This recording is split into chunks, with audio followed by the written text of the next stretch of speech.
लाडकी बहीण योजना अंमलात आणली त्यावेळेस आमच्यावर मोठ्या प्रमाणात टीका करून योजना फसवी असल्याचं सांगण्यात आलं।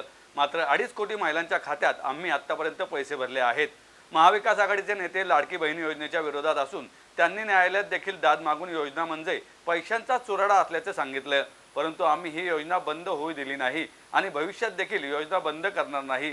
सरकार जनतेचे असून हक्काच्या आमदार माधुरी मिसाळ पुन्हा विधानसभेत पाहिजेत असं मत उपमुख्यमंत्री देवेंद्र फडणवीस यांनी व्यक्त केलंय। पर्वती मतदारसंघातील आमदार माधुरी मिसाळ यांच्या प्रचारार्थ राज्याचे उपमुख्यमंत्री देवेंद्र फडणवीस यांच्या जाहीर सभेचं बेबीवाडी येथील यशवंतराव चव्हाण शाळेसमोरील रस्त्यावर आयोजन करण्यात आलं होतं। त्यावेळी ते बोलत होते। यावेळी केंद्रीय राज्यमंत्री मुरलीधर मोहोळ, माजी मंत्री आमदार पंकजा मुंडे, शहराध्यक्ष धीरज घाटे, आमदार माधुरी मिसाळ, माजी मंत्री विजय शिवतारे, अमित गोरखे, दीपक मानकर, नाना भानगिरे, संजय सोनवणे, जगदीश मुळीक, विष्णू कसबे, सरस्वती शेंडगे, संदीप खर्डेकर, सुशील मेंगडे, प्रवीण चोरबले, आबा शिळीमकर, संतोष नांगरे, हर्षदा परंदे, सुनील कुरुमकर, श्रीकांत पुजारी, महेश वाबळे, बाबा मिसाळ, डॉक्टर सुनीता मोरे, प्रशांत दिवेकर, अनिरुद्ध भोसले आदी उपस्थित होते। यावेळी आमदार माधुरी मिसाळ यांच्या कार्य अहवाल प्रकाशन देवेंद्र फडणवीस यांच्या हस्ते करण्यात आलं। फडणवीस म्हणाले, पुण्यात प्रचाराची सुरुवात करावी असा प्रस्ताव माझ्यासमोर आला त्यावेळी पर्वती मतदारसंघात प्रचाराचा नारळ फोडण्याचे ठरवले। माधुरी मिसाळ यांचा 4था विजय रेकॉर्ड ब्रेक असेल। SRA बाबत जी नियमावली तयार झाली त्याचे श्रेय मिसाळ यांना असल्याचं त्यांनी सांगितलं। पंकजा मुंडे म्हणाल्या, मोठ्या संख्येने लोक सभेला आले असून हा प्रतिसाद पाहून ज्यांच्या सभेला तुम्ही आले आहे त्यांना निवडून देण्याची जनतेची इच्छा दिसून येत आहे। मोहोळ म्हणाले, पुन्हा एकदा पर्वतीकरांनी ठरवले, हॅट्रिक झाली असून आता चौकार मारण्याची वेळ आली आहे। माधुरी मिसाळ म्हणाल्या, आज आपल्या पुणे शहरात पहिली सभा उपमुख्यमंत्री देवेंद्र फडणवीस यांनी घेत प्रचाराचा नारळ फोडला आहे, त्याबद्दल मी त्यांची आभारी आहे। 15 वर्षे पक्षाने मला संधी दिली असून पक्षाने मला पुन्हा उमेदवारी दिली।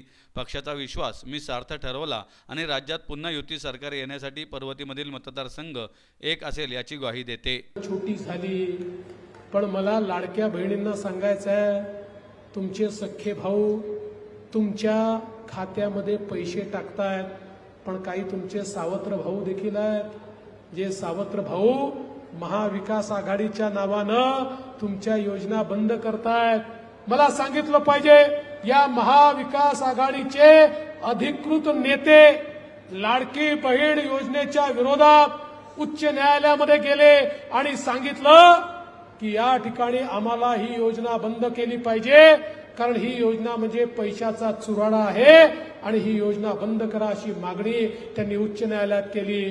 पण चिंता करू नका, आम्ही त्या ठिकाणी लढलो आणि योजना बंद होऊ दिली नाही। भविष्यातही ही योजना आम्ही बंद होऊ देणार नाही। काही झालं तरी लाडक्या बहिणींना त्या ठिकाणी त्यांच्या खात्यामध्ये पैसे मिळतील। पण यांचा काय विचार आहे बघा, हे सांगतात आम्ही आलो की योजना बंद करू। उद्धव ठाकरेजींनी तर जाहीर सभेमध्ये सांगितलं, आमचं सरकार येऊ द्या, मागच्या सरकारच्या सगळ्या योजना आम्ही बंद करू। मी माननीय पवार साहेब, माननीय उद्धवजी, माननीय नाना पटोलेजी यांना एवढीच विनंती करतो, अरे तुम्ही आणि आम्ही राजकीय विरोधक आहोत, तुम्हाला जर शत्रुता काढायची असेल तर आमच्याशी काढा, पण आमच्या लाडक्या बहिणींच्या 1500 रुपयावर डोळा ठेवू नका।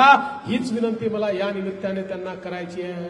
खडकवासला ते खराडी ही जी काही मेट्रो आहे ही पण लवकर झाली पाहिजे। आमचा DPR गेलाय, मी गाडीतनंच फोन लावला, अधिकाऱ्यांना सांगितलं कुठल्याही परिस्थितीमध्ये पुढच्या कॅबिनेटमध्ये हा DPR मला पाहिजे, तुम्ही तयारी करा। मी फायनान्स मिनिस्टर अजितदादा आहेत, चीफ मिनिस्टर साहेब आहेत, दोघांशी बोलतो, तुम्ही फाईल तात्काळ माझ्याकडे पाठवा। तात्काळ ती फाईल माझ्याकडे आली, दोघांच्याही सह्या मी घेतल्या आणि त्या ठिकाणी आपण कॅबिनेटमध्ये विषय मांडला। एका आठवड्यामध्ये हा प्रस्ताव मंजूर झाला आणि खडकवासला ते खराडी अशा प्रकारे मेट्रोला मान्यता आपण त्याला दिली आणि त्याचंही काम आपण आज सुरू करतोय। आज खरं म्हणजे आपण जर बघितलं असेल तर पुण्यामध्ये देशाचं सरकार आणि राज्याचं सरकार यांनी केलेली कामं ही आपल्याला खऱ्या अर्थानं पुण्याचं चित्र बदलणारी आहेत। पुण्याला एक राहण्यालायक शहर, एक सस्टेनेबल शहर, एक प्रदूषणमुक्त शहर हे तयार करण्याकरता, पुण्यामधल्या संपूर्ण घाण पाण्याचं, सांडपाण्याचं नियोजन करण्याकरता, पुण्याची आपली नदी, त्या नदीचं संवर्धन करण्याकरता 2000 कोटी रुपयाचा प्रकल्प आला आणि या प्रकल्पाच्या माध्यमातून मोठ्या प्रमाणात एसटीपीचं काम चालू झालं. एक थेंब पाणी देखील घाणेरडं नदीमध्ये नाल्यामध्ये सोडू द्यायचं नाही असा संकल्प आपल्या महानगरपालिकेने घेतला.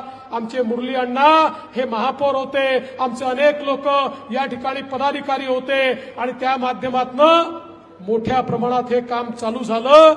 आज खरं म्हणजे आपल्या या सगळ्या भागामध्ये 535 MLDचा प्रकल्प आपण त्या ठिकाणी सुरू केला. सांडपाण्याचा प्रकल्प, पिण्याच्या पाण्याचा प्रकल्प, हे सगळे जे प्रकल्प तयार झाले पुढच्या 2-3 वर्षामध्ये एकीकडे पुण्यामध्ये 24/7 योजनेमुळे प्रत्येकाला मुबलक पिण्याचं पाणी मिळेल आणि पाण्याचा, घाण पाण्याचा, सांडपाण्याचा थेंबन थेंब हा त्या ठिकाणी त्याच्यावर प्रक्रिया होऊनच तो नदीमध्ये नाल्यामध्ये जाईल.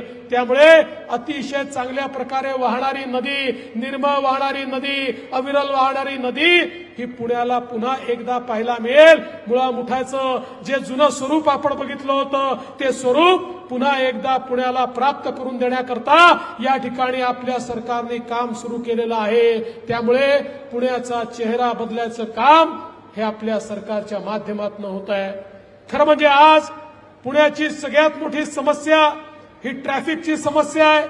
एकीकडे PMPLच्या माध्यमातून सर्वात मोठी इलेक्ट्रिक बसेसची फ्लीट ही पुण्यामध्ये आपण सुरू केली, पण त्याच वेळी पुणे रिंग रोड आपण अशा प्रकारे तयार करतो की ज्या रिंग रोडमुळे या पुण्यातल्या वाहतुकीला मोठ्या प्रमाणात दिलासा मिळणार आहे आणि या रिंग रोडमुळे एक मल्टी मॉडेल अशा प्रकारची कनेक्टिव्हिटी 20,000 कोटी रुपये त्याला आपण खर्च करतो की ज्याच्या माध्यमातून पुण्यामध्ये रस्त्याची वाहतूक ही मोठ्या प्रमाणात आपल्याला नियंत्रित करता येणार आहे.